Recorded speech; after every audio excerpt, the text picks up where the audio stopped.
આવો આ સમયે આપણે પ્રભુના વચનો તરફ, વચનો મનન કરવા તરફ જ્યારે જઈ રહ્યા છે ત્યારે પવિત્ર શાસ્ત્ર આપણે ઉગાડીશું. અને યોહાનની લખેલી સુવાર્તા તેનો 4થો અધ્યાય અને 19મી કલમથી તે એ જે પેરેગ્રાફ પૂરો થાય છે, એટલે કે 26મી કલમ સુધી પ્રભુનું વચન આપણે વાંચવાના છીએ. પાન નંબર 91 ઉપર વડીલ સુમનભાઈ પ્રભુના વચનો વાંચી સંભળાવશે. યોહાન 4થો અધ્યાય અને 19થી 26 કલમ સુધી પ્રભુના વચનો વડીલ સુમનભાઈ વાંચી સંભળાવશે.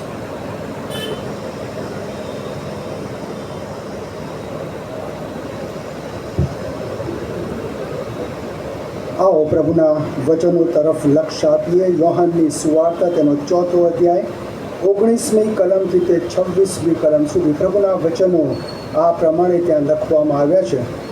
સ્ત્રી તેને કહે છે કે પ્રભુ, તું પ્રબોધક છે એમ મને માલુમ પડે છે.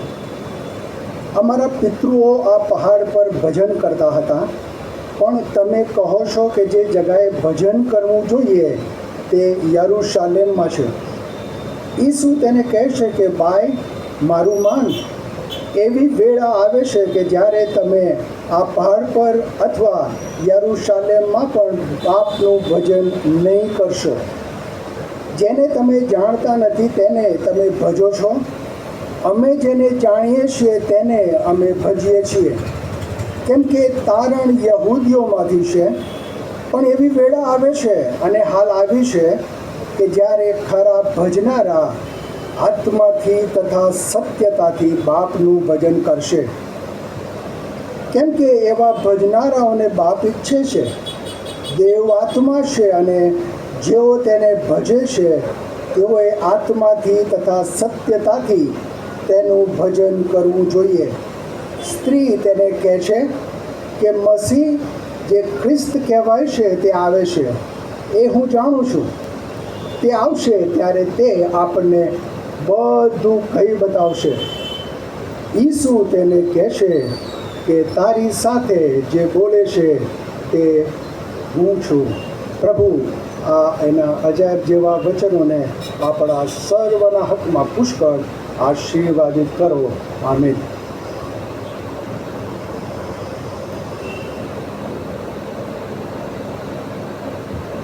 આ સમયના માટે ઈશ્વર પિતાનો પુષ્કળ આભાર માનું છું. અને પ્રભુના વચનો લઈને આવવાના માટે પ્રભુએ જે કૃપા આપી, પ્રભુએ વચન પૂરું પાડ્યું છે માટે પણ ઈશ્વર પિતાનો પુષ્કળ આભાર માનું છું. જે પ્રમાણે સેક્રેટરીશ્રીએ જાહેરાતમાં પણ કહ્યું હતું, મિશન ક્ષેત્રોની એ મુલાકાત, એ ભજન સેવાઓ, એ વચનની સેવા, એ પવિત્ર મેજની સેવા પ્રભુએ આશીર્વાદિત કરી. અને ખરેખર પ્રભુ મંડળી અને મિશન ક્ષેત્રોને બહુ જ આશીર્વાદ આપી રહ્યા છે. અને જ્યારે જોઈએ છે ત્યારે બહુ જ આનંદની લાગણી અનુભવાય છે. અને એ માટે ખાસ જેઓ પ્રાર્થના કરી રહ્યા છે, જેઓ પોતાનો પ્રેમ દર્શાવી રહ્યા છે, જેઓ પોતાનો સહકાર પૂરો પાડી રહ્યા છે, દરેકના માટે હું ખાસ પ્રભુમાં આપ સર્વનો આભાર માનું છું ને વિનંતી કરું છું કે હજુ પણ તમારી પ્રાર્થનાઓની જરૂર છે, સાથ સહકારની જરૂર છે. તો અમારા પ્રત્યે તમારો સાથ સહકાર, તમારો પ્રેમ તમે વહેતો રાખશો તેવી વિનંતી છે. પ્રભુના વચનો જે વાંચવામાં આવ્યા, યોહાનની સુવાર્તા 4થો અધ્યાય અને 19થી 26મી કલમમાં આપણે ત્યાં જાણીએ છીએ જે સમરૂની સ્ત્રી અને પ્રભુ ઈસુ ખ્રિસ્ત એ બંને વચ્ચેનો વાર્તાલાપ છે. પણ એ વાર્તાલાપ જે આ 19થી 26 કલમમાં આપણે જોઈએ છે, અને એમાંથી ખાસ આપણે એ જાણવા માગીએ છીએ ભજન એટલે શું. કારણ કે જેમ પ્રભુ ઈસુ ખ્રિસ્ત એ સમરૂની સ્ત્રીને કહે છે, એ સમરૂની સ્ત્રી સાથેનો જે વાર્તાલાપ છે, સમરૂની સ્ત્રી પ્રભુ ઈસુને કહે છે કે અમારા પિતૃઓ, 20મી કલમમાં, અમારા પિતૃઓ આ પહાડ પર ભજન કરતા હતા, પણ તમે કહો છો કે જે જગ્યાએ ભજન કરવું જોઈએ એ યરૂશાલેમમાં છે. અને પ્રભુ ઈસુ ખ્રિસ્ત એ બાબતનો જવાબ આપતા કહે છે, અને તમે જુઓ એ 21મી કલમ, ઈસુ તેને કહે છે કે બાઈ, મારું માન, એવી વેળા આવે છે કે જ્યારે તમે આ પહાડ પર અથવા યરૂશાલેમમાં પણ બાપનું ભજન નહીં કરશો. 22મી કલમ, જેને તમે જાણતા નથી. વાર્તાલાપ ખરેખર ભજન સંબંધી છે. પ્રભુ ઈસુ ખ્રિસ્ત અને સમરૂની બાઈ વચ્ચે. સમરૂની સ્ત્રી કહે છે અમારા પિતરો ભજન કરતા આવ્યા છે અને અમે ભજન કરી રહ્યા છે, અમે કન્ટિન્યુ છે ભજન કરવામાં. પણ પ્રભુ ઈસુ ખ્રિસ્ત અહીંયા એક બાબતનું ત્યાં એને ક્લેરિફિકેશન આપે છે, ચોખવટ કરે છે. 22મી કલમ, જેને તમે જાણતા નથી તેને તમે ભજો છો, અમે જેને જાણીએ છીએ તેને અમે ભજીએ છીએ. હવે પ્રશ્ન એ થાય કે આમાં બે બાબત છે. ભજન એટલે શું, પહેલાં તો એ ખબર હોવી જોઈએ, અને બીજી બાબત તમે કોનું ભજન કરો છો એ પણ તમને ખબર હોવી જોઈએ. પરંતુ અત્યારનો સમય અને જે પ્રમાણે આપણી ખ્રિસ્તી જે પ્રણાલિકા કહેવાય કે ખ્રિસ્તી જે પ્રમાણે બાબતો ચાલતી આવી છે, કે ચાહે મંડળીમાં હોય કે સમાજમાં હોય, ઘણી બાબતો ફોર્માલિટી બની ગઈ છે, એક ખાલી કરવા ખાતર કરવામાં આવતી પ્રવૃત્તિઓ. અને એટલા માટે થઈને પ્રભુએ વિચાર આપ્યો, કારણ કે જે પ્રમાણે અમે મિશન ફિલ્ડોમાં જઈએ છીએ અને ત્યાં એ લોકોને જ્યારે પ્રભુનું ભજન કરતા જોઈએ છે, ત્યારે મને પણ પ્રશ્ન થાય કે આ લોકોનું ભજન ખરું છે કે પછી આપણે ભજીએ છીએ એ ભજન ખરું છે. તમે અહીંયા જો સમરૂની સ્ત્રીને પ્રભુ ઈસુ ખ્રિસ્તે એમ નથી કહેતા કે તમે ભજન ખોટું કરો છો. ભજન કરવાની રીત તમારી સાચી છે, પણ જેનું તમે ભજન કરો છો ને એને તમે જાણતા નથી. અને ખરેખર અમુક બાબતો એમ કહેવાય કે આપણે બેઠા છે ને એ જગ્યાએ અમુક બોલવી થોડી અઘરી પડે છે, પણ ચોક્કસ હું સ્વીકારું છું કે તમે સમજી શકશો. ખ્રિસ્તી સિવાયના લોકોનું ભજન ખરેખર સાચું હોય છે, પણ એ લોકો કોને ભજે છે ને એ જ એમને ખબર હોતી નથી. અને સેમ એ જ બાબત એ જ પ્રકારે પ્રભુ ઈસુ ખ્રિસ્ત સમરૂની સ્ત્રીને કહે છે કે તમારા ભજનમાં કોઈ તકલીફ નથી. તમે ખરેખર તમારું ભજન જે પ્રમાણે થવું જોઈએ, જે પ્રમાણે કરવું જોઈએ, બધું બરાબર છે, પણ તમે કોને ભજો છો એ તમને ખબર છે. અને પ્રભુ ઈસુ પોતાના માટે કહે છે કે અમે તો જેને જાણીએ છીએ, જેને ઓળખીએ છીએ, ખરેખર જેનું ભજન કરવું જોઈએ એ પ્રમાણે અમે ભજીએ છીએ. અને આ જ બાબત આજે આપણે જોવા માગીએ છીએ કે ભજન એટલે શું. ખરેખર ભજન એટલે કે વર્શિપ, બરાબર, ઇંગ્લિશ વર્ડ બાઇબલમાં જે પ્રમાણે આપવામાં આવ્યો છે કે વર્શિપ. અને ટ્રુ વર્શિપ એ કોને કહેવાય, બરાબર? તો જે પ્રમાણે દુનિયાવી બાબતો શરૂઆતથી જે પ્રમાણે થઈ અને ચાલતી આવી છે, બરાબર, તો બાઇબલમાં આપવામાં આવ્યું છે એવું નહીં, પણ બાઇબલની બહારની બાબત પહેલાં આપણે જોઈએ તો દુનિયામાં ખરેખર માણસ જ્યારે કોઈ બાબતનો ભય અનુભવે છે, એ બાબતનો ભય અનુભવીને એની વર્શિપ કરે છે, એનું ભજન કરે છે.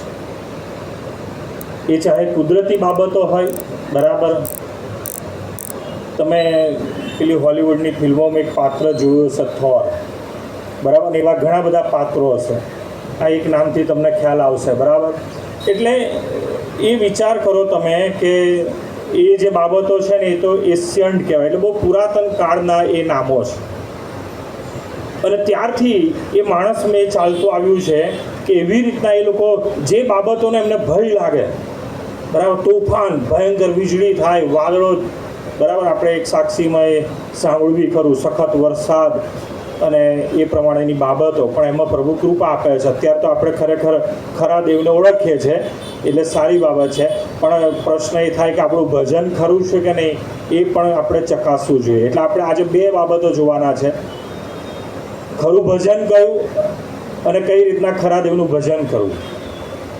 એટલે શરૂઆતથી માણસના જીવનમાં આ બાબત ઘર કરી ગઈ છે કે જે બાબતોને એને ભય લાગે, જે બાબતોથી એને ખતરો લાગે, કે જીવનમાં એ બાબતોનો એ ભય અનુભવે, એને એ નમી જાય છે ને એનું ભજન કરે છે. અને ગુજરાતીમાં આ પ્રમાણેની કહેવત એટલે કે એક બાબત કહેવાય છે આ પ્રમાણે કે ભય સાથે જેને નમીએ, બરાબર, ભય સાથે જેને નમીએ. ઇંગ્લિશમાં હું કહીશ તો fear of God is true worship, એટલે કે દેવનું ભય એ જ ખરું ભજન છે.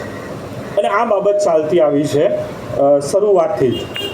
અને એ જ પ્રમાણે બાઇબલમાં પણ આપણને જોવા મળે છે કે દેવનું ભય રાખવું એ ખૂબ જરૂરી છે. માણસ દેવનું ભય રાખીને એનું ભજન કરે, પ્રભુનું ભજન કરે એ ખૂબ જરૂરી છે. જ્યારે શરૂઆતમાં ભજન કરવાની બાબતનો જો બાઇબલનો ઉલ્લેખ થયો હોય તો જે સ્કોલરો અભ્યાસુ જે બાઇબલના છે એ લોકો એવું કહે છે કે આદમ હવાએ પાપ કર્યું એ પછી એમને દેવનો ભય લાગ્યો.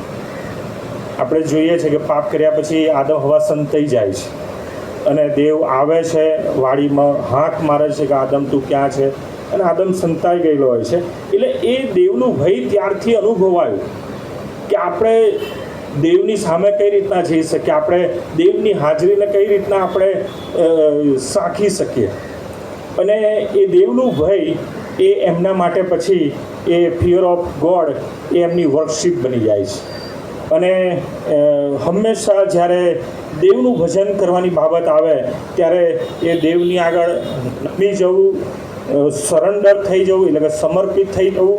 અને સાથે એક મહત્ત્વની બાબત કે દેવે તમને જે આશીર્વાદો આપ્યા છે એમાંથી બેસ્ટ વસ્તુ, બરાબર સમજો, એવું નહીં કે બધા આશીર્વાદો કે બધું જ, જે આશીર્વાદો તમને આપ્યા છે એમાંથી બેસ્ટ વસ્તુ એ પ્રભુને અર્પણ કરવી.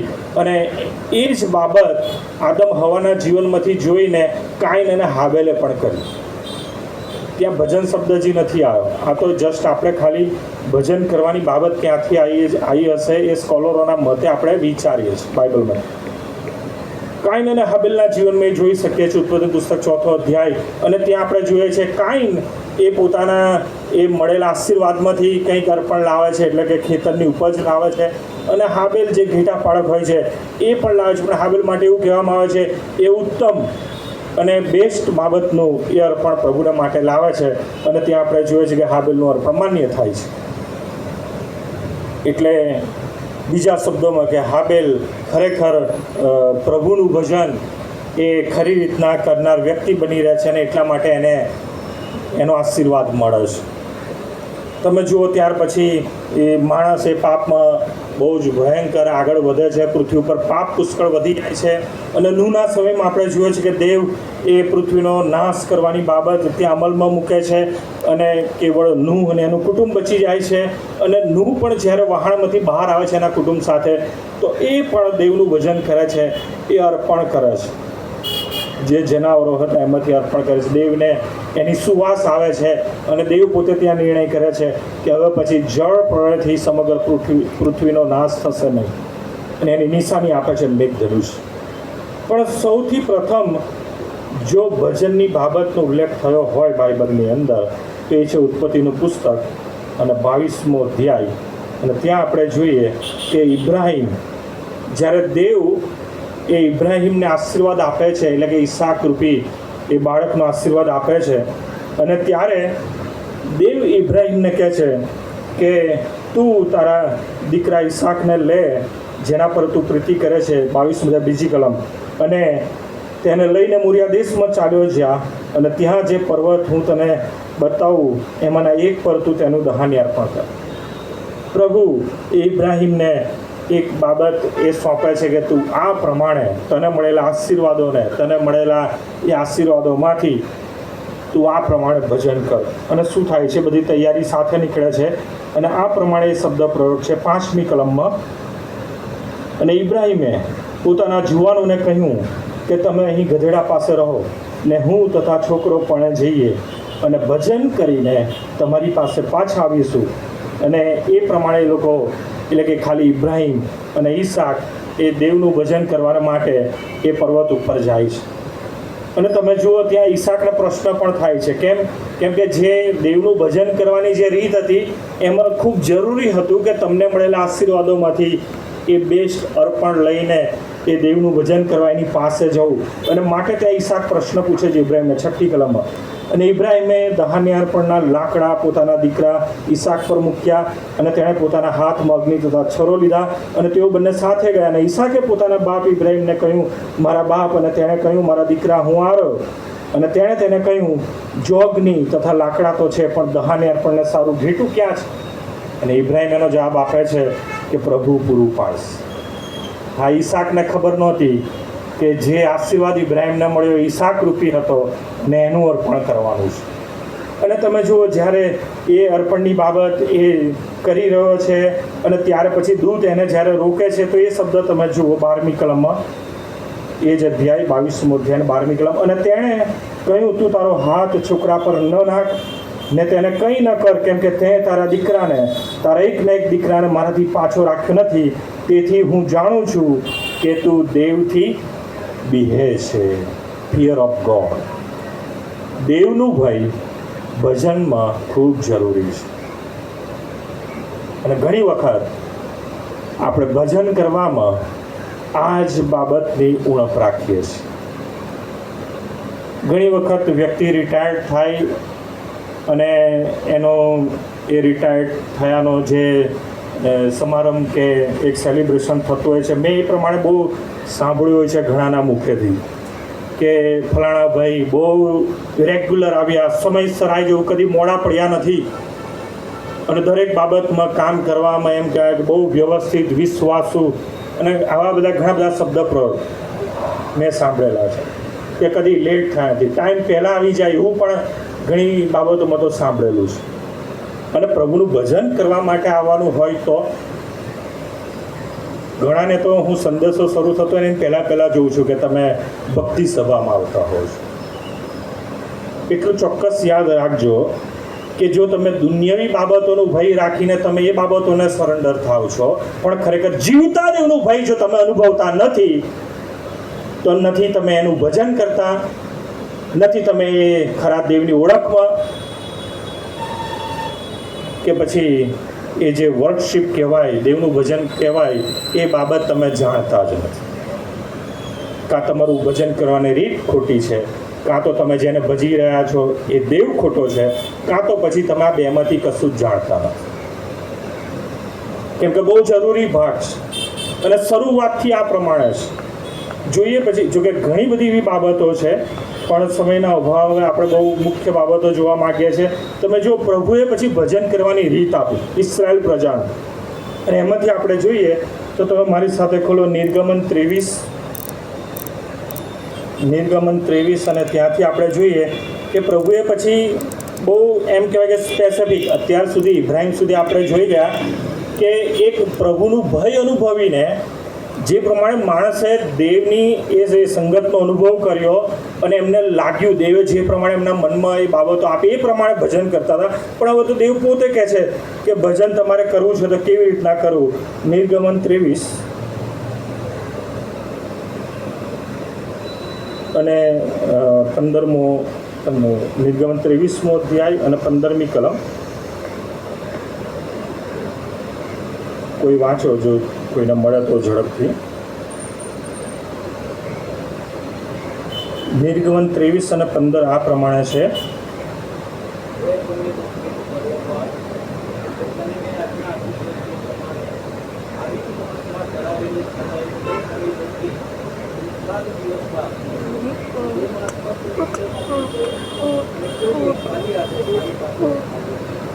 અહીંયા પ્રભુ એક બાબતની બહુ સરસ એમ કહેવાય કે માહિતી આપે છે.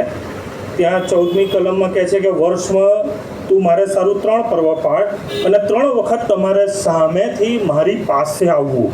અને મારી પાસે જ્યારે આવવાનું થાય ત્યારે ત્યાં લખ્યું છે 15મી કલમ છેલ્લું વાક્ય, કોઈએ ખાલી હાથે મારી પાસે આવવું નહીં.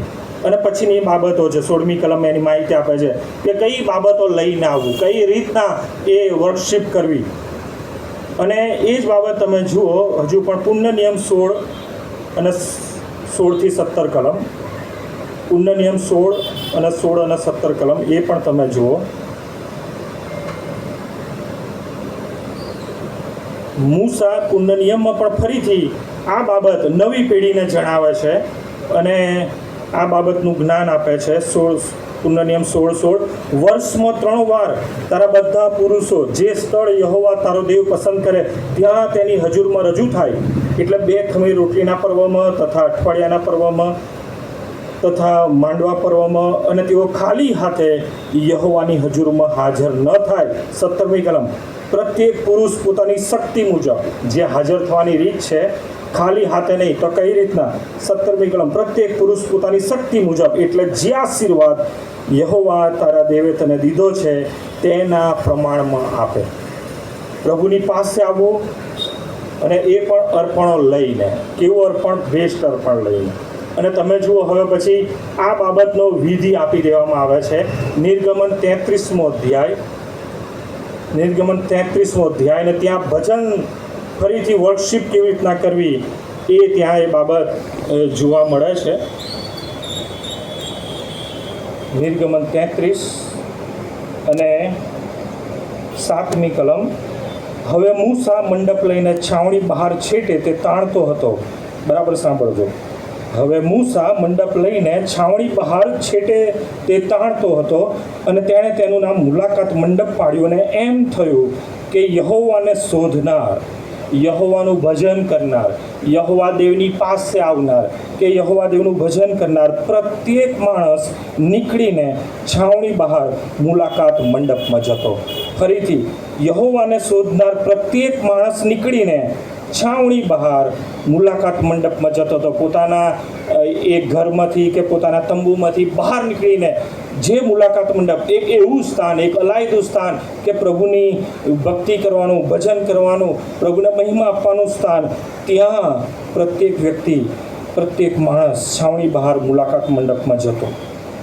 અને ત્યાં આપણે જોઈએ છે 10મી કલમ, તો આ પ્રમાણે ત્યાં લખવાનું છે 10મી કલમ.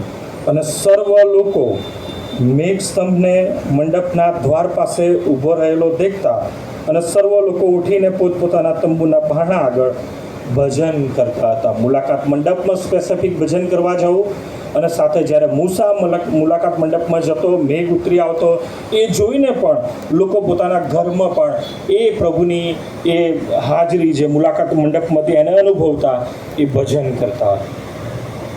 અને તમે જુઓ કે ત્યાં પુણ્ય નિયમ 6, ફરીથી આપણે જોઈએ પુણ્ય નિયમ 6ઠો અધ્યાય અને એની બીજી કલમ જો તમે વાંચો તો ત્યાં એ બાબતની, એટલે કે ભજન કરવાની આખી જે પ્રક્રિયાનું તારણ છે, ત્યાં આપણે જોઈએ છે 5મા અધ્યાયમાં ફરીથી એ નિયમો એક નવી પેઢીને એ મૂસા કહી રહ્યો છે. નિયમોનું પુનરાવર્તન થઈ રહ્યું છે, નવી પેઢીને એનું જ્ઞાન આપવામાં આવી રહ્યું છે. અને એ પછી પુણ્ય નિયમ 6 અને ત્યાં બીજી કલમ, એ સારું. પહેલી કલમથી વાંચે તો આ પ્રમાણે કહે છે, પુણ્ય નિયમ 6 અને 1, હવે જે આજ્ઞા, વિધિઓ તથા કાનૂનો યહોવા તમારા દેવે તમને શીખવવાને મને ફરમાવ્યું છે, એ માટે કે જે દેશનું વતન પામવા તમે યર્દન ઉતરીને પ્રવેશ કરો છો, તેમાં તમે તે પાળો તે આ છે.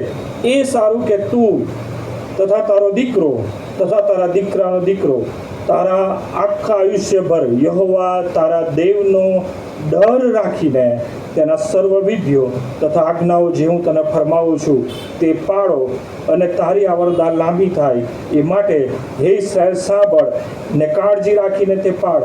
એ સારું કે જેમ યહોવા તારા પિતૃઓના દેવે તને વચન આપ્યું છે, તેમ તું દૂધમધની રેલનછેલવાળા દેશમાં તારું ભલું થાય, તમે બહુ જ વૃદ્ધિ પામો. હે ઇસ્રાએલ સાંભળ, યહોવા આપણો દેવ તે એકલો જ યહોવા છે, અને યહોવા તારા દેવ પર તું તારા પૂરા અંતકરણથી, તારા પૂરા મનથી તથા તારા પૂરા બળથી પ્રીતિ કર.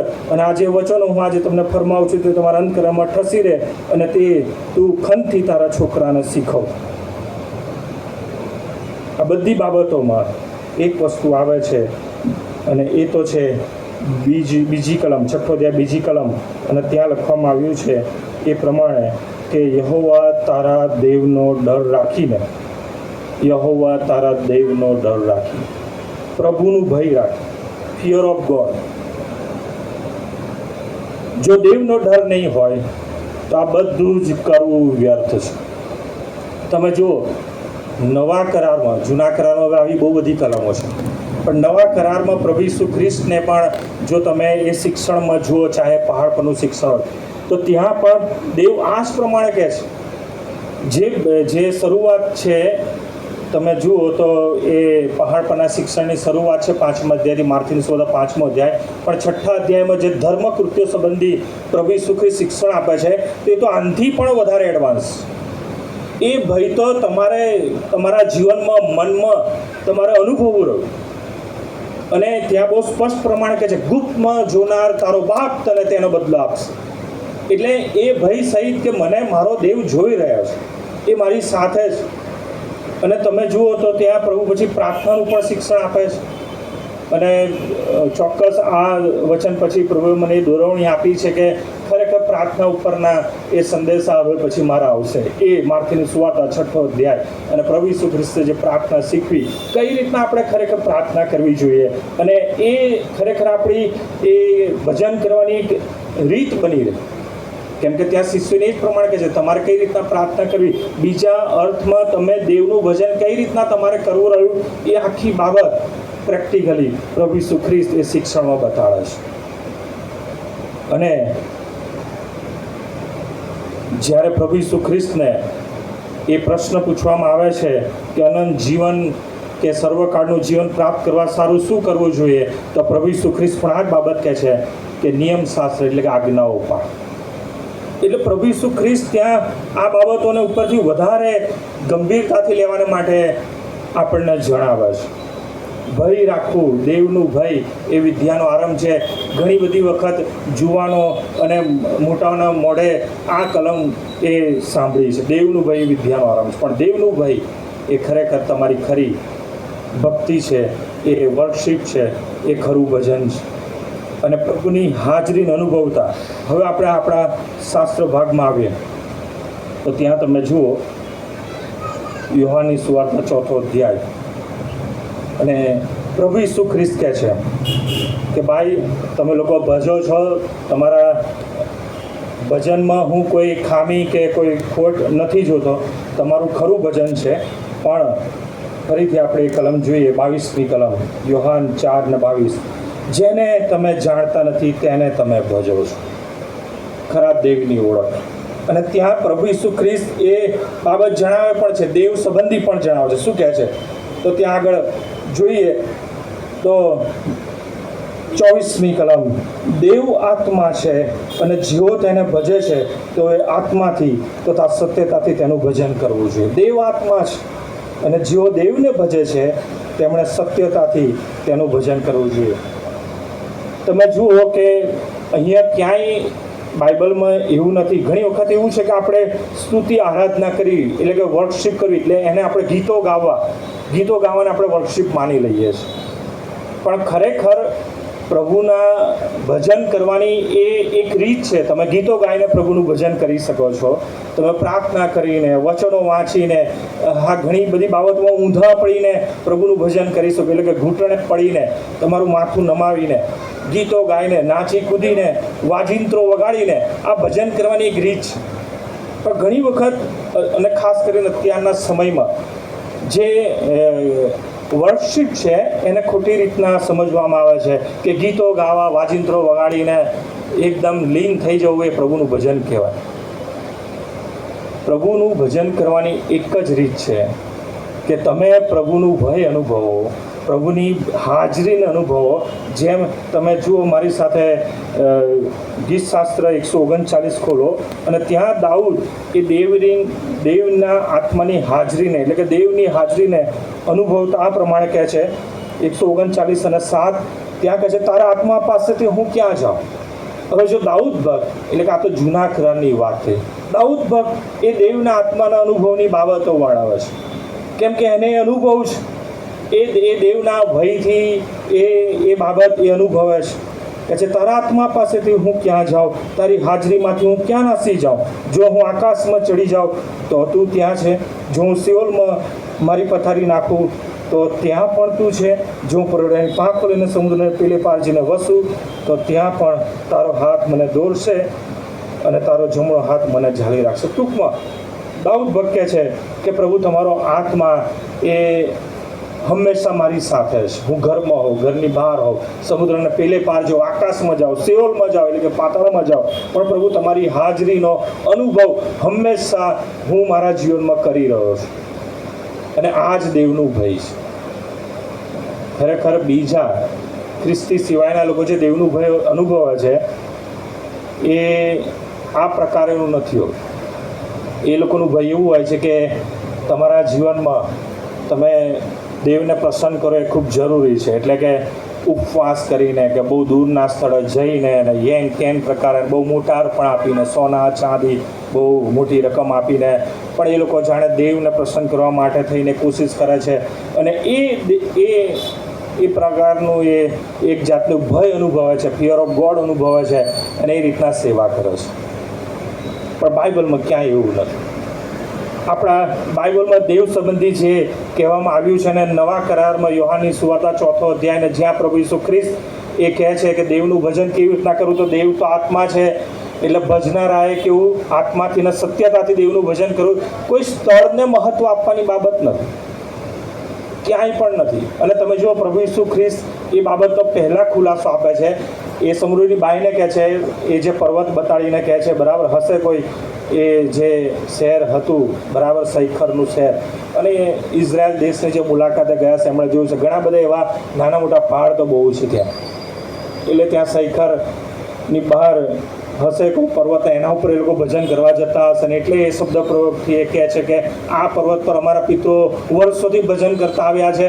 પણ યહૂદી લોકો એવું કહે છે કે યરૂશાલેમ જ દેવનું ભજન કરવું જોઈએ. અને પ્રભુ ઈસુ ખ્રિસ્ત બહુ સ્પષ્ટ કહે છે આ પર્વત ઉપર નહીં અને આવનાર દિવસમાં યરૂશાલેમમાં નહીં. અને એ વાત સાચી છે. એ પ્રભુ ઈસુના એ ગગન ગમન પછી એટલે કે આકાશમાં ચડી ગયા પછીની બાબત આપણે જોઈએ છે કે બહુ ટૂંક સમયમાં એ રોમન સામ્રાજ્યના એ અંદર જ એ યરૂશાલેમના મંદિરનો નાશ થયો. અને જેમ પ્રભુ ઈસુ ખ્રિસ્તે ભવિષ્ય વચન આપ્યું હતું કે એકની ઉપર એક જે મોટા મોટા પથ્થરો છે એ પ્રકારે પણ નહીં હોય અને એ પ્રકારે એનો નાશ થયો. અને ત્યારથી લઈને આ દિન સુધી હજી સુધી એ જ પ્રકારની પ્રક્રિયા છે. એટલે કે એ જ પ્રમાણેની બાબતો જોવા મળે છે. ત્યાં ખરેખર એ સુલેમાન રાજાના બંધાયેલા એ મંદિરની બાબતો કોઈ છે જ નહીં. તો ભજન ક્યાં કરવું? એટલે સ્થળને મહત્વ આપવામાં આવે ભજનમાં તો એ તો સૌથી એમ કહેવાય ને હેને કે વ્યર્થ કલ્પનાની બાબત છે. હા, એકઠા મળવું જરૂરી છે. હિબ્રુઓના પત્રમાં બહુ સ્પષ્ટ કહે છે તમે એકઠા મળવાનું પડતું ના મૂકો. પ્રભુના લોક તરીકે પ્રભુના નામથી એકઠા મળવું, મંડળી એ એકઠી મળીને પ્રાર્થના કરે પ્રેરિતોના કૃત્યોમાં ઘણી જગ્યાએ છે. પણ એના માટે કોઈ સ્થળ કે સ્પેસિફિક આ સ્થળે પ્રભુનું ભજન કરવું, આ સ્થળે મળવું એવું નથી. કોઈ બી જગ્યાએ તમારી વ્યવસ્થા પ્રમાણે જ્યાં પ્રભુ દોરે અને તમને વ્યવસ્થા મળે ત્યાં તમે મળી શકો છો, પ્રભુનું ભજન કરી શકો છો. પણ ભજન કરવામાં જે બાબત જરૂરિયાતની બાબત પ્રભુનું ભય હોવું જોઈએ. કેવું ભય? કે પ્રભુની હાજરી મારી સાથે છે, પ્રભુ મારી સાથે છે અને પ્રભુ મારી સાથે છે માટે મારે પ્રભુને કઈ રીતના મહાન મહિમા અને ગૌરવ આપવા જોઈએ, એ પ્રભુની આભાર સુધી કરવી જોઈએ. એના માટે જો હું દાખલો આપું તો મોટા ભાગે પ્રભુનો આભાર માનીએ કે મંડળીમાં પ્રભુએ કુટુંબોને આશીર્વાદ આપ્યો છે બાળકરૂપી ધનનો. તમે તમારા બાળકોને નાનપણથી જો જે પ્રમાણેનું ભય, બરાબર, બીજા શબ્દોમાં એક જાતની બીક જો ના દેખાડો તો બાળક ખરેખર એ કેળવણીમાં ક્યાંક કચાશ રહી જાય. અને ઘણી વખત એવું બને છે કે બાળક કંઈક થોડું મોટું થાય, સમજણું થાય અને એ કેળવણીમાં જે અત્યાર સુધી જે ભયની બાબત હતી જો એ દૂર થઈ જાય તો ઘણી વખત બાળકો જુવાનીમાં પ્રવેશતાની સાથે જ એ ભય ન અનુભવતા હોય એના માટે થઈને એમના જીવનો બહુ જ એમ કહેવાય કે આઉટલાઇન પર જતા રહે છે અને ખતમ થઈ જાય છે. ઘણા બધા એવા જુવાનો છે, મારી સાથેના ઘણા એવા જુવાનોને હું ઓળખું છું કે જે આજે નથી. કેમ કે એ ભય એમના જીવનમાંથી દૂર થયું અને એમ લાગ્યું કે હવે તો ઇટ્સ માય લાઈફ અને બધો હું જ છું અને હું મારે જે પ્રમાણે જીવો હું જીવીશ અને એવું જીવન જીવવામાં ખતમ થઈ ગયા, બરબાદ થઈ ગયા, હતા નતા થઈ ગયા. એ પ્રેક્ટિકલી છે. દરેક મા બાપ પોતાના બાળકોને એક ભયમાં ઉછેરે કે આમ નહીં કરવાનું, આમ નહીં કરવાનું, બરાબર. અમારે હેલોન પણ હવે 8મા સ્ટાન્ડર્ડમાં આવ્યો છે પણ હજી અમારે થોડું ઘણું ભય તેને બતાડવું પડે છે. એ જરૂરી છે, બાળકની કેળવણીનો એક ભાગ છે. તો એ જ પ્રમાણે દેવના ભયને અનુભવતા આપણે પ્રભુનું ભજન કરીએ એ પણ ખૂબ જરૂરી છે. અને એ ભય અનુભવવાની સાથે તમે ગીતો ગાઓ, પ્રાર્થના કરો, વચનો વાંચો, નાચો, કૂદો, પ્રભુને મહિમા આપો, એ ભજનની આખી બાબત છે. પણ ક્યાંય એવું નથી કે વાજિંત્રો વગાડીને, કેમ કે અત્યારે બહુ એવા બધા શું કહેવાય, એક જાતના વર્કશીપ બેન્ડ નીકળ્યા છે કે તમને જબરજસ્ત વાજિંત્રો વગાડીને તમને આમ લીન કરી નાખે, આમ હાથ ઊંચા કરીને હાલેલુયા ને ગાડા કરી નાખે એક રીતના મ્યુઝિકથી. અને લોકો એવું અનુભવે છે કે આ થ્રુ વર્કશીપ છે. એ વર્કશીપનો એક ભાગ છે. હું એવું નથી કહેતો કે વર્કશીપ નથી, એ વર્કશીપનો એક ભાગ છે. પણ એ પહેલાં તમારે પ્રભુની હાજરી અનુભવ તમારા હૃદયમાં કરવાનો છે. આત્માથી મારો આત્મા પ્રભુની હાજરીનો અનુભવ કરે એ ખૂબ જરૂરી છે. હવે વિચાર કરો, પ્રકટીકરણનું વચન છે, પ્રભુ કહે છે કે તમને દરેકને તમારી કરણીઓ પ્રમાણે બદલો આપીશ, બરાબર. અને ઘણી જગ્યાએ વચનો છે. તો પ્રભુ જ્યારે ન્યાય શાસન આગળ આપણો હિસાબ લેશે તો પ્રભુ શું કહેશે કે તું તારી નોકરીની બાબતનો ભય અનુભવતો હતો, અનુભવતી હતી, ટાઈમ સાચવતો હતો, ત્યાં જે પ્રમાણે ખુરશી ટેબલ પર બેસીને કામ કરવા. તમે વિચાર કરો, જે લોકો ઓફિસ વર્ક કરતા હશે, તમે કેટલા વર્ષ, નર્સ હોય કે કોઈ બી, કેટલા વર્ષ નોકરી કરો છો? 8 કલાક, ઘણા લોકો 12 કલાક. તમે ત્યાં ઊંઘી જાઓ છો પગ લાંબા કરીને ખુરશી ટેબલ પર? કોઈ ઊંઘી જાય? કોઈ ટીચર એવું કરે કે બાળકો તમે ભણો વાંચો અને ચલો હું ઊંઘી આવું? આપણે 2 કલાક બેસવાનું હોય છે, સારી વ્યવસ્થા હોય છે, જોકે ચોક્કસ 2 કલાક બેસવાનું હોય છે. ઘણા લોકો નથી બેસતા. દુઃખ તો એ બાબતનું છે મને કે 2 કલાકમાં ઘણી બાબતો એવી હોય ને પછી પાછા આવીને કહે છે સાહેબ બહુ લાંબુ થઈ ગયું, તો વધારે સમય લઈ લીધું. મને સમય આપવા માટે નથી આવતા કે પાસ્ટોરેટ કમિટી માટે નથી આવતા. જોકે ઘણાના ગોલ સંગતમાં આવવાના અલગ અલગ હોઈ શકે છે. ઘણા લોકો કશું બતાવવા આવે છે, ઘણા લોકો કશું જાણવા આવે છે, ઘણા લોકો કશું કહેવા આવે છે, કે ઘણા લોકો ખાલી એમ જ બસ કે જઈએ અને આવતા રહીએ. કેમ? ફોર્માલિટી છે, રવિવાર છે, જઈશું ત્યાં સુધીમાં ખાવાનું તૈયાર થઈ જશે. કેમ કે ઘણાના ઘરમાં એવી વ્યવસ્થા હોય છે, એક જણ ચર્ચમાં આવે, એક જણ ઘરે બધી વ્યવસ્થા કરે, અને પછી શું વીકેન્ડ એન્જોય કરો. ક્યાં છે દેવનું ભાઈ? ફિયર ઓફ ગોડ ક્યાં છે? અને દેવનું ભજન કરવાના દાવા કરીએ છીએ આપણે. સીધી બાબત છે. પૂર્ણ નિયમમાંથી પણ આપણે જોયું, નિર્ગમનમાંથી જોયું કે એ ખરેખર પ્રભુનું ભય જરૂરી છે, એ ખરી ભક્તિ જરૂરી છે, તો જ આશીર્વાદ મળશે. પ્રભુ કહે છે તારે, તારા દીકરાએ અને તારા દીકરાના દીકરાએ આ ભય રાખવું જરૂરી છે ને આ પ્રમાણે ભજન કરવું જરૂરી છે, તો તને એવો આશીર્વાદ મળશે, તો તમે વૃદ્ધિ પામશો, તો તમે સફળ થશો. તો ઉત્પત્તિના પુસ્તકો પહેલા અધ્યાયમાં આદમ હવાને જે આશીર્વાદ આપ્યો એ પ્રમાણે સફળ થાવ, વધો.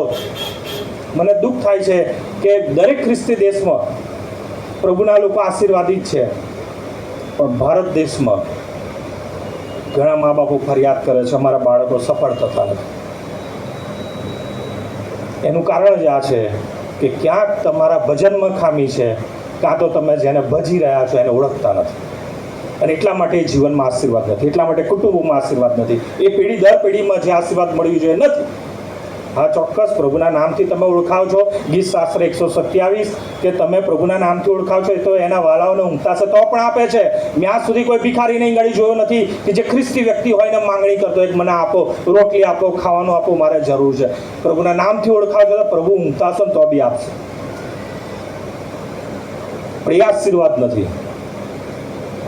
ખરા દેવની ઓળખ અને ખરા દેવનું ભજન, આત્માથી સત્યતાથી દેવનું ભજન કરવું એ ખૂબ જરૂરી છે. જો એ ભજન નહીં હોય તો પ્રભુ હિસાબ માંગશે, પળપળનો હિસાબ માંગશે કે તું તારી નોકરીના કાર્યમાં, તારી જવાબદારીઓમાં તું વિશ્વાસુ હતો, એ તારા અધિકારીનું કે તારા સાહેબનું તું ભય અનુભવતો હતો, એ નીતિ નિયમોનું પાલન કરતો હતો. મારું ભજન કરવા માટે થઈને મારું ભય ક્યાં? તમે જો વારે વારે પ્રભુ ઈસુ ખ્રિસ્ત ઇસ્રાયેલને તો આ જ પ્રશ્ન કરે છે, જો હું દેવ હોઉં તો મારું ભય ક્યાં છે? જો હું દેવ હોય તો મારું ભય ક્યાં છે? અને ત્યાં સમરૂનીની સ્ત્રી સાથેનો એ વાર્તાલાપ પ્રભુ કહે છે કે તમે 22મી કલમ, જેને તમે જાણતા નથી તેને તમે ભજો છો, અમે જેને જાણીએ છીએ તેને અમે ભજીએ છીએ, કેમ કે તારણ યહૂદીઓમાંથી છે. પણ એવી વેળા આવે છે અને હાલ આવી છે કે જ્યારે ખરા ભજનારા આત્માથી તથા સત્યતાથી બાપનું ભજન કરશે, કેમ કે એવા ભજનારાઓને બાપ ઈચ્છે છે. આ સમય એવો છે કે દેવ ખરેખર એવી ઈચ્છા રાખે છે કે મારું ભજન કરનારા પોતાના હૃદયમાં એ મારું ભય અનુભવે. તમે જો નવા કરારમાં ઘણા બધા એવા વચન છે. રોમન 12:1 વાંચો, પાઉલ પ્રેરિત શું કહે છે કે તમે પહેલાં તમારી શરીરોનું તમે જીવતું પવિત્ર અને દેવને પસંદ પડે તેવું અર્પણ કરો. એ તમારી બુદ્ધિપૂર્વકની સેવા છે, ટ્રુ વર્શિપ. પણ એ ક્યારે થશે? ફિયર ઓફ ગોડ હશે તો જ થશે. અને એટલા માટે એ શરૂઆતથી એ દેવનું ભય, અને હું તો કહું છું કેવળ બાઇબલમાં નથી, મેં કીધું શરૂઆતમાં એ પ્રમાણે કે પૃથ્વીની શરૂઆતથી જ ઘણા લોકો જે દેવને નથી ઓળખતા એ લોકો પણ જે બાબતનો ભય એમને અનુભવ્યો એને એ લોકોએ દેવ બનાવીને એનું ભજન કર્યું. ભય સાથે જેની આગળ નમી જવું, ભજન, ભય સાથે જેને નમીએ. તમે જો જ્યારે પ્રભુ ઈસુ ખ્રિસ્તનો જન્મ થાય છે, જો કે ત્યાંથી પણ નવા કરાર એક બાબત આપણે દાખલો લઈએ, બહુ જરૂરી છે. માર્કની સુવાર્તા 2 અધ્યાય,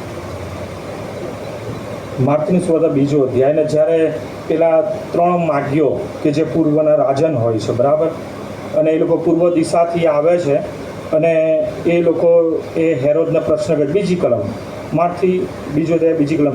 યહૂદીઓનો જે રાજા જન્મ્યો છે તે ક્યાં છે? કેમ કે પૂર્વમાં તેનો તારો જોઈને અમે તેનું ભજન કરવા આવ્યા છે.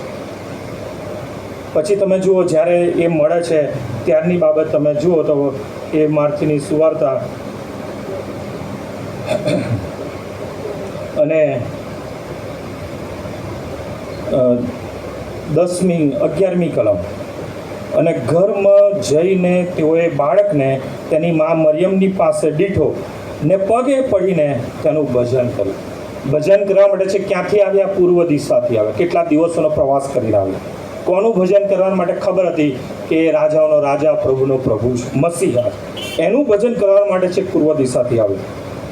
અને પછી ત્યાં લખ્યું છે પગે પડીને ભજન કર્યું. પછી તેઓએ પોતાની જોણીઓ છોડીને સોના તથા લોબાન તથા બોળનું તેને નજરાણું કર્યું. આપણે આવીએ છીએ, તમે જુઓ આપણી જે ભજન સેવા છે ને એ ખરેખર બાઇબલ પ્રમાણે જે આપણને બતાવવામાં આવ્યું છે એ જ પ્રમાણે, એ પ્રણાલિકા પ્રમાણે જ આપણી એ ભજન સેવા છે કે પ્રભુના પાસે આવવું, એક અલાયદા સ્થળે આવવું, પ્રભુના લોક તરીકે આવવું, ગીતો ગાવા એટલે કે સ્તુતિ આરાધના કરવી, આભાર સ્તુતિ કરવી એટલે કે પ્રભુનો આભાર માનવો, બરાબર, અને પછી વચનોનું મનન કરવું, અને પછી છેલ્લે શું આવે છે? દાનાર્પણ. દાનાર્પણ પણ આ બાબતનો ભાગ છે. કેમ કે પ્રભુની પાસે જ્યારે આપણે આવીએ છીએ ત્યારે ખાલી હાથે ન આવવું એવું પ્રભુએ નિયમ કરેલો છે. અને તમને પ્રભુએ આશીર્વાદો આપ્યા છે, એમાંથી તમે એ અર્પણ લઈને આવો અને પ્રભુને મહિમા આપો. શું ખરેખર આપણે આ બાબત જાણીએ છીએ કે આપણે દાનાર્પણ એ આપણે વર્કશીપનો એક ભાગ છે? ઘણાને તો એ ખબર નહીં હોતી. આભાર સ્તુતિના અર્પણો, ઉછેરલા અર્પણો, એના માટે આપણે અલાયદી વ્યવસ્થા છે કે પેટી મૂકીને આપણે દાન લેવું છે.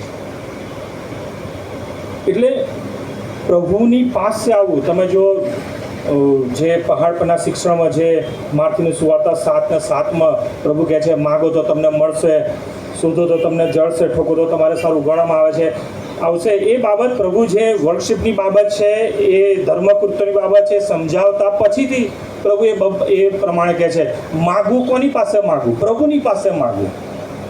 એ પ્રાર્થના કરવાની બાબત છે. શોધો એટલે કે દેવની શોધ કરવી.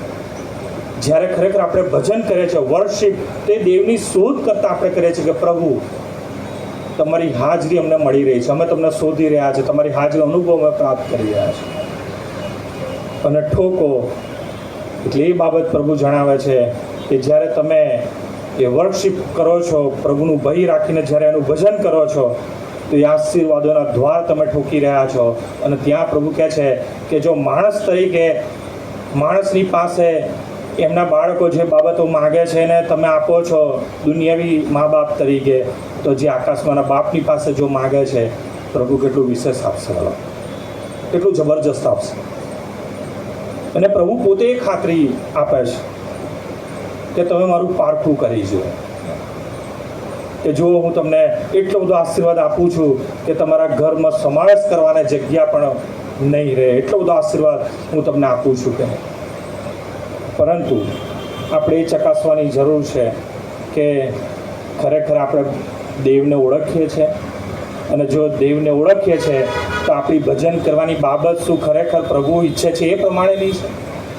કેમ કે દેવ એવા ભજનારાઓને ઈચ્છે છે કે જે આત્માથી અને સત્યતાથી દેવનું ભજન કરે. સત્યતા એટલે એમાં કોઈ ભેદ મિશ્રિત નથી. જે બાબત જે અત્યાર સુધી આપણે બાઇબલમાંથી જોઈ ગયા એ પ્રમાણે પ્રભુની હાજરી અનુભવ, અને પ્રભુની હાજરી અનુભવમાં જે ભય અનુભવીએ, ફિયર ઓફ ગોડ, અને એ આપણે તન મન ધનથી, બરાબર ગીત પણ છે, તન મન ધન પ્રભુ તું જ ચરણે, તન મન ધનથી પ્રભુની આગળ આપણે સમર્પિત થઈ જઈએ. પ્રભુ મારું કશું જ નથી, હું કશું જ નથી, તમે તમારું હું પણ મૂકી દો બાજુ પર, અને એ પ્રભુના ભયને, પ્રભુની હાજરીને તમે સ્વીકારો. This is true worship. એ તમારું ખરું ભજન છે, ખરી ભક્તિ છે, અને પ્રભુ એ ઈચ્છે છે. અને જો એ પ્રમાણેનું ભજન નથી તો હું જેમ કહેતો આવ્યું છે એ પ્રમાણે ન્યાય શાસન આગળ બે જ બાબતો હશે. કાં તો પ્રભુ કહેશે શાબાશ સારા તથા વિશ્વાસુ ચાકર, તે મારું ભજન ખરેખર જે પ્રમાણે કરવું જોઈએ એ પ્રમાણે મને ઓળખીને કર્યું છે, ચોક્કસ એવું કહેશે. કાં તો બીજી બાબત હશે કે આ દુષ્ચાકરને પકડો અને બહારના અંતરમાં નાખ્યું. કેમ કે દેવને ઓળખવામાં કમતી માલુમ પડ્યા છે, પ્રભુનું ભજન કરવામાં કમતી માલુમ પડ્યા છે. પ્રભુએ બહુ સ્પષ્ટ કહ્યું છે કે તમે 6 દિવસ કામ કરો. પ્રભુ એવું નહીં કીધું 6 આખું અઠવાડિયું એટલે 7 દિવસ ભજન કરો ના, 6 દિવસ કામ કરો, પણ એક દિવસ તમે પ્રભુના મહિમાને માટે આવો, પ્રભુની શોધ કરતા આવો, પ્રભુની પાસે આવો અને પ્રભુનું ભજન કરો, આત્માથી સત્યતાથી પ્રભુનું ભજન કરો. અને એ તમારી બુદ્ધિપૂર્વકની સેવા છે, એ તમારું ખરું ભજન છે. પ્રભુ આ સમજવાને, વચનો સ્વીકારવાને અને વચનોને આધીન થવાને પ્રભુ કૃપા પૂરી પાડે.